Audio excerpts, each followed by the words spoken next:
and do solemnly swear that the testimony you're about to give in this cause now and hearing shall be the truth, the whole truth, and nothing but the truth, so help you God. Thank you. Good morning. You can have a seat. Pull yourself right up to that mic. May I? Yes, please. Good morning. Good morning. In a nice loud voice, if you could please state your name and spell it for the record. Yes, my name is David Strong, S-T-R-O-N-G. And how are you employed, sir? I'm a sergeant on the Mass State Police. How long have you been employed by the Massachusetts State Police? 14 years. And if you could just give us a brief chronology of your assignments while on the State Police. Yes, I graduated the State Police Academy March 2012. I was assigned to patrol. 2018, I began working out of the State Police Detective Unit. And then in 2025, I was promoted sergeant. And is that the State Police Detective Unit assigned to the Essex District Attorney's Office? Yes. And as a trooper assigned to, and then as a sergeant assigned to the Essex District Attorney's Office, what are your day-to-day responsibilities? We conduct death investigations, homicides, suspicious deaths, unattended deaths, non-fatal shootings or stabbings, as well as officer-involved shootings.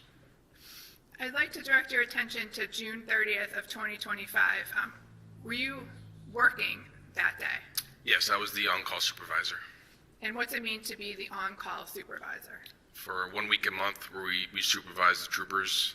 If they have any questions or if there's a homicide or a serious event, then we'll go out to assist. And at some point during that, was it a Monday? Yes, And at some point during the day, did you get a call from one of your troopers? I did.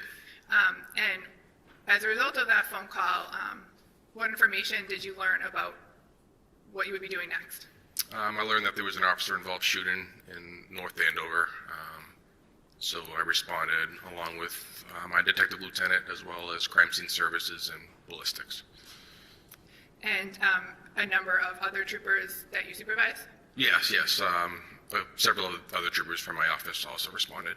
Do you remember about what time of day, what address did you respond to? 125 Phillips Brook Road.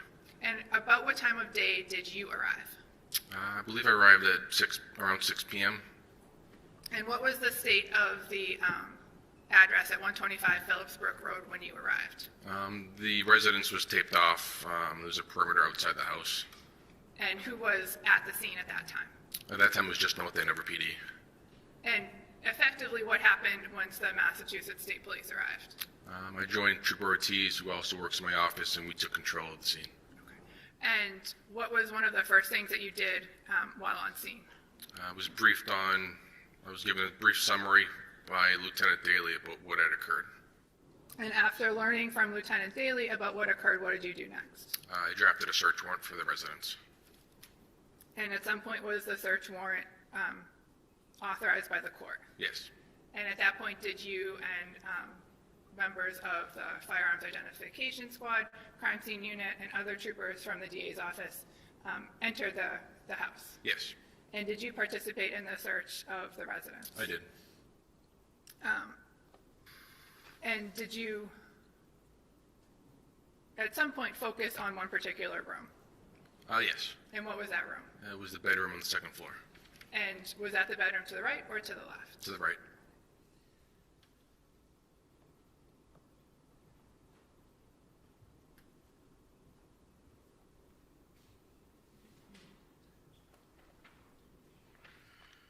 Sergeant Strong, I'm showing you Exhibit 51. Do you recognize that photograph? Yes. And what's depicted in that photograph? It's a green-colored chest, as well as a chair and a box. So the green-colored chest you're referring to is this item here? Yes. And where was that in relation to the layout of the room? It would be to your immediate left when you went to the room. And is this the red box you're referring to? Yes, And is that the chair as you saw it that day? it is. At some point, did other members of the search team open the green chest? Yes.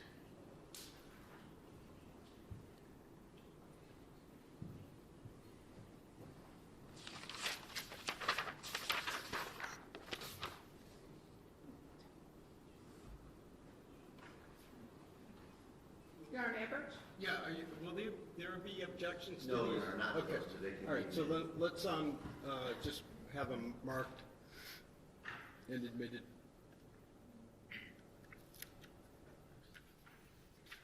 Exhibit 97, so marked. Exhibit 98, so marked.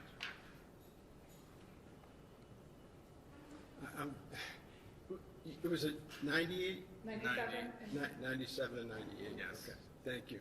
May I just let them know? Yes, please. Showing you exhibit 97, Sergeant Strong. Do you recognize that photograph? Yes. And what's depicted in that photograph? That's the inside of the orange-colored chest with 2 firearms and firearms case. Is the firearms case the black box? Yes. Okay. At some point, did you or other members of your team move those items? Yes. And where did you move them to? To the bed. Move to the where? The bed. The bed. Showing you exhibit 98. What's depicted in exhibit 98? It's a firearm that was located inside of the box, the gun box. So that was what was in the closed box in the green chest? Yes. And what are these items here to the left? Those were the other 2 firearms that were inside that same chest. So there were 2 firearms, total of 3 firearms? Yes, sir. Okay. Trooper Strong, do you know what kind of firearms these were? I believe they were all 6 hours.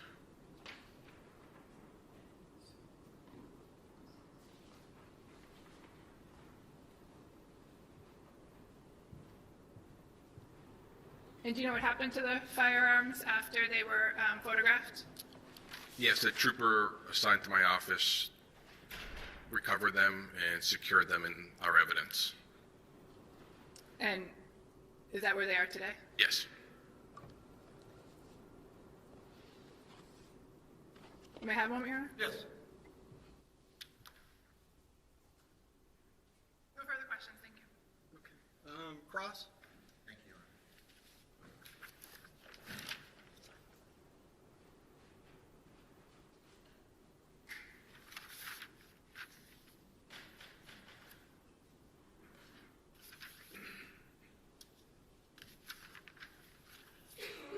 Trooper Strong, good morning, sir. Good morning, sir. Trooper, you're the lead investigator on the case from the state police, correct? I am. And you're a sergeant detective, Yes, sir. and you work at the Essex County District Attorney's Office? Yes. Part of your job is to investigate officer-involved shootings? That's one of them, yes. Yes, okay. And do you also do homicides? What's that? Do you investigate homicides as Yes, well? sir. Okay. And in this case, when was it first brought to your attention that there was an officer-involved shooting? So the on-call trooper received the call about the shooting, and then he called me. And who was the on-call officer? It would be Trooper Ortiz. And when you received that call, what did you first do? I notified my detective lieutenant, and we responded to the scene. Is that Detective Lieutenant DeMeo? Yes, sir. And what time was the shooting? I don't recall off the top of my head. Was it approximately 6 p.m.? Around there. And what time did you arrive? Probably 25 minutes after I received the call, 30 minutes after I received the call. All right, 6:30-ish, about Yes. 6:30? Okay. What did you see when you got there? The house was taped off, and there were detectives and police officers standing outside. Now, I'm going to ask you to distinguish between North Andover police officers and state police officers. Okay. When you got there, who was in control of the crime scene? At that time, Trooper Ortiz was there first, and then I arrived. Do you know when Trooper Ortiz got there? It must have been 5 or 10 minutes before I got there. All right, so doing the math, it's about probably 20 minutes where the North Andover police have exclusive control of the crime scene? Yeah, approximately. Did you recognize or know any of the North Andover police officers that were there? No, sir. Did you recognize or know the chief of police for North Andover? No, sir. Did you meet any North Andover police officers when you were there? I spoke with Lieutenant Daly and Lieutenant Domenico. Okay. Who's in charge of that crime scene in this circumstance? Is it the North Andover Police or the Mass State Police? Mass State Police. Okay. And as a practical matter, as we said, that transfer could only happen when a state trooper gets there, right? Yes. And the first trooper's there about 6:20, probably, Yeah, approximately. and then you get there around 6:30. Yes. And what was what happened with respect to kind of taking over the crime scene? We just made sure the house was secured. Nobody was inside. Nobody crossed the tape line of the perimeter. And then we knew that we needed to draft a search warrant. Okay. When you got there, did you go in the house? No. When did you first go in the house? Once we got a search warrant. Okay. Were there any North Andover police officers in the house? No. Okay. And when you were there anyway? Correct. Do you know if that was by coincidence or by some order of someone that nobody be in the house or what? It was by an order. Everybody knew that we were in a search warrant, and everybody knew not to be in the house. Okay. When you first got there, what did you do while you were there before you worked on the search warrant? I spoke with Lieutenant Daly and Lieutenant Domenico. Okay. Where did that occur? It was in the kind of near the school, outside of the house. Was it on the school property or was it on the house property? It was in the school. It would be in the street, so the school Sidewalk part. or something? Yeah. Okay. Was there any mention, to your knowledge or awareness, of any invocation of the town policy regarding drug testing? No.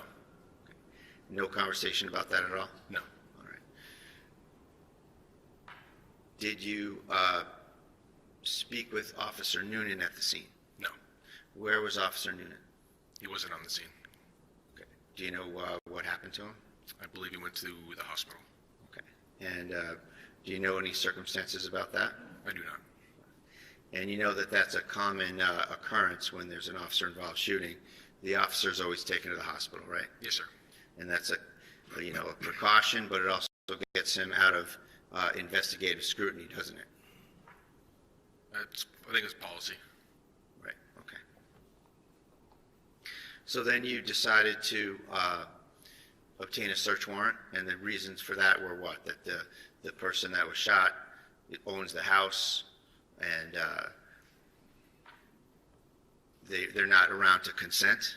Is that a fair statement? Correct. Okay.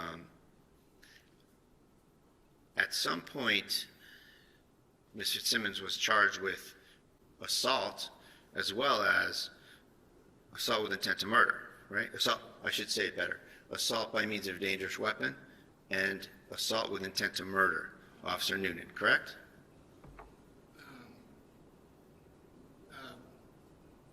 Basis? What's the relevance? Well, it goes to what the investigators did, judge potential investigator bias, that they overcharged the case. What happened at the scene? I think it's pretty basic. What did they charge her with? Okay, why? How is that relevant to me as the fact finder in determining whether the Commonwealth met its burden on the charge that resulted? So, I think it just goes to potential investigator bias, wherever it may be found. I think it goes to how they perceive the situation early on. It's part of the case. It's part of the circumstances of the case, Your Honor. all right, I'll tell you what. I'm going to sustain the objection. You can make a proffer if you want to protect the record, but I'm going to sustain the. Okay, that's it, Judge, just for those issues. Thank you. Thanks. So Ms. Fitzsimmons was charged, Yes. and that was on what date? I don't want to quiz you. How about July 3rd? July 3rd, yes, sir. Okay, a few days later. Yes. Okay. And on July 3rd, had you talked to Officer Noonan? Yes. Was that the first time you talked to him? Yes. All right. And where was that? North Andover Police Department. And what were the circumstances of that? We met in a conference room at the police department. It was myself and Detective Lieutenant Robert DeMeo, as well as an attorney. Okay. And that was an interview that was recorded on your body camera, correct? Yes. And the body camera obviously takes video and takes audio, right? Yes. And now in that interview, you put your body camera on the desk, right? Yes. And you didn't put the body camera on the person you were interviewing, though, right? I don't recall exactly where it was facing when I put it down. So, but don't you know that we don't have video of any of these officers when they're testifying from your body camera? You mean interview? Yes, I'm sorry, when they're interviewed. Thank you, Your Honor. I tried to do them all consistently. I think I put it in the center of the table. So you know that Noonan's not on video when he's testifying, right? Yes. Okay. So that was a deliberate decision you made to not video the witness that you were interviewing? No. Because, I mean, isn't it important to kind of see the witness's demeanor, reactions to questions, their emotional state when you have a body camera? I felt it was just as important to get the audio as well as everybody else in the room.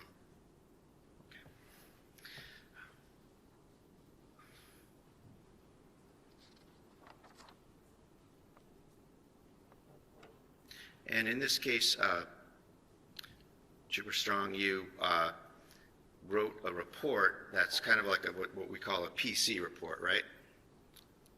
For the You know statement that of facts? terminology? Right. Yes. You, is that your only report in the case? No, I drafted several reports. Okay. And in terms of the report for court, you sort of encapsulated the statements of all the other people in the case, right? I believe I summarized 3. Okay.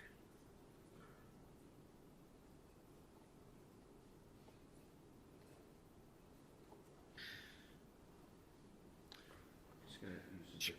Yes.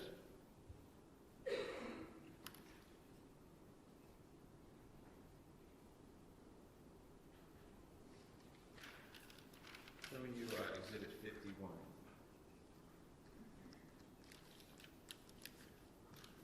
So it's fair to say that Exhibit 51 shows the door frame of the bedroom where the shooting happened, right? Yes, sir. And it shows this chest right here that I'm pointing to. Yes. The firearms, you observed those extra firearms that were in the chest, right? Yes. And it's fair to say those firearms had nothing to do with the shooting in that room, right? Yes. So that's like a chest that has leather trim on it, right? Yes. It has kind of a top that swings back and opens up, Yes. and it has some stuff on it right now anyway in the picture whenever that was taken. Correct. Are you aware of when that picture was taken? I am not.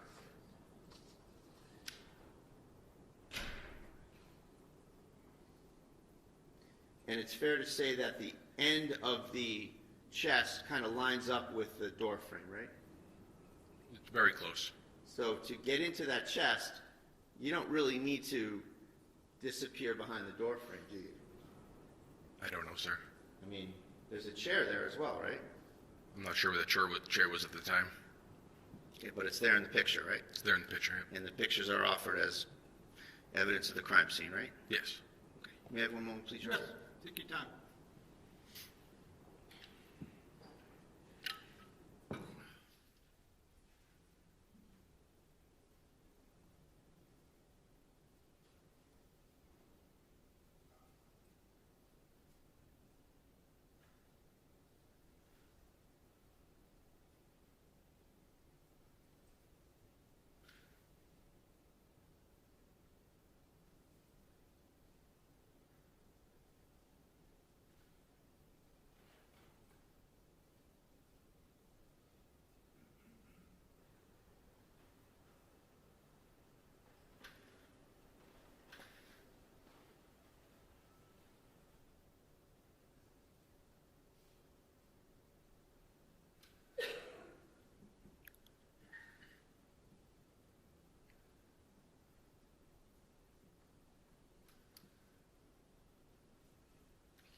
Trooper Strong, what time did you get back with the warrant?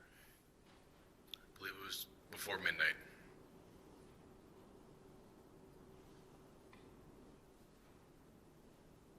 All right. right, so I just want to get the time frames down when you were at the scene, okay? So you arrived there around 6:30, right? Yes, sir. And then you think Ortiz is there 6:20. Yes. When do you leave to go prepare the search warrant? I write the search warrant in my cruiser. Okay, on the scene. Yes, sir. And how long do you figure that takes you? 2 hours, approximately.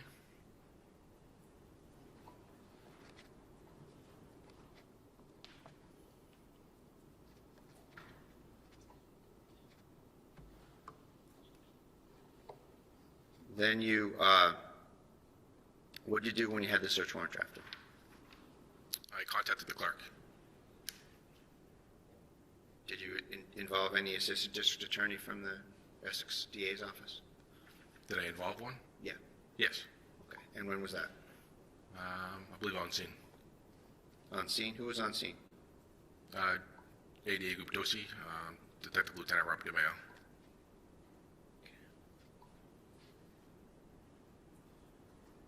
Did you have to go anywhere for the search warrant, or did you do that electronically? I believe it's electronically. And you emailed it to the clerk. Do you know when you emailed it to the clerk? I do not. When did you get approval? It was sometime before midnight. And while you were there, were you, obviously you're busy writing a search warrant, you have a lot to do. Were you also taking note here and there of any traffic into the house? No. Were you, did you know whether anyone from the North Andover PD went in and out of the house while you were writing the search warrant? Not that I'm aware of. Was there an order in place and you said everybody knew about it to not go in the house? Yes. So was that order, fair to say, as far as you're concerned, that order's in place the entire time you're drafting the search warrant, getting approval, waiting to get it back, right? Yes.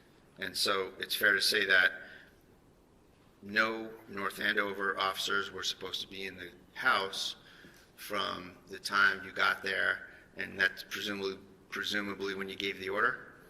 They never went back into the house after I got there. Okay. At any point. And then no one went back in the house. And then once you had approval from the clerk on the search warrant, you went in the house very late. Yes. And so what time did you go in the house? I don't recall. I believe it was just before midnight.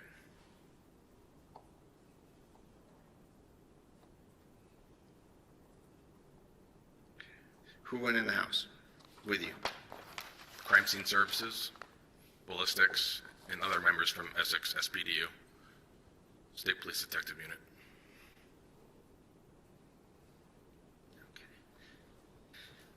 Did any North Andover officers go in the house? No.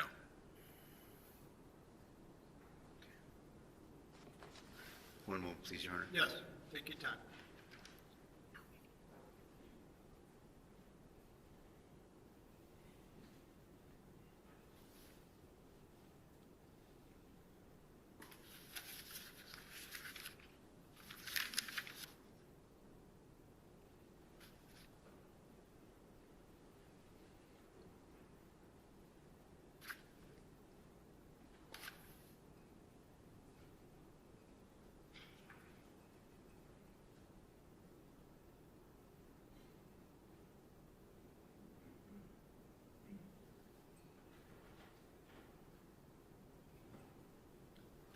Thank you very much. Thank you. Nothing further. Thank you. Any recross? Redirect? Just one issue. Sergeant Strong, you were asked about the timing of the search warrant that you conducted at 125 Phillipsbrook Road. Do you remember? Yes. And is your memory exhausted as to the exact time that the search was conducted? Yes. Would reviewing a report related to the search warrant refresh your memory? It would. Any approach? Yes.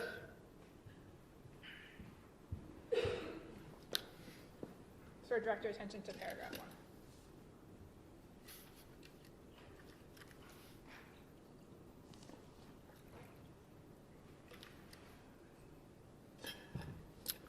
Yes. What time did you and other members of the Massachusetts State Police start the execution of the search warrant? Approximately 11 p.m. No further questions. Any, I'm sorry? No questions. Okay, just for clarification, Sergeant, so the search warrant was approved by a judicial official? Yes, sir. Do you recall who that was? I do not. Was it, do you recall what court the person was from? No, it wasn't Lawrence, Essex County. It was a different county, I believe. Okay, it was like an on-call judge or something? Yes, sir. Okay. Yes, sir. And is it fair to say that I had no involvement in reviewing or approving that search warrant? Yes, it is. And is it fair to say that Mr. Ruane, when you mentioned something about a clerk, had no involvement in the issuance or review of that search warrant? He did not. Counsel, either side wish to follow up on that? No, thank you. Okay. All right, thank you very much, Thank you, Your Honor. Sergeant. You may step down. Commonwealth, you can call your next witness. Commonwealth rests. All right, the Commonwealth rests. All right. And is there a motion? There is, Judge. Okay. I'll stand on the papers. All right, so it's paper 90. You've been provided, Commonwealth, a copy? Yes, I received a few emails. All right, defendant's motion for a required finding and not guilty. Let me just read it.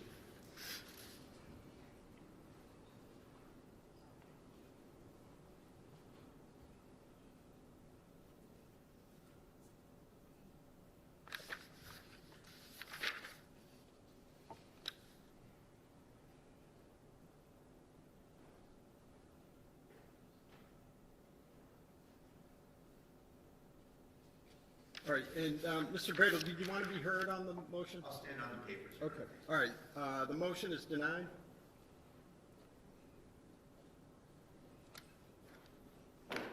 And the defense, you can call your first witness. Yes, Judge. We're going to call Ms. Maureen Teresi. She should be outside.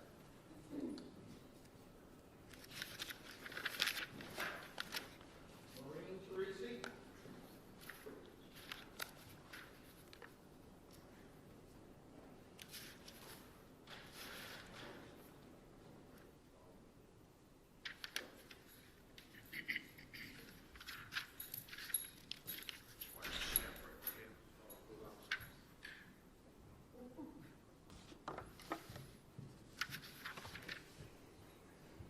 Could you raise your right hand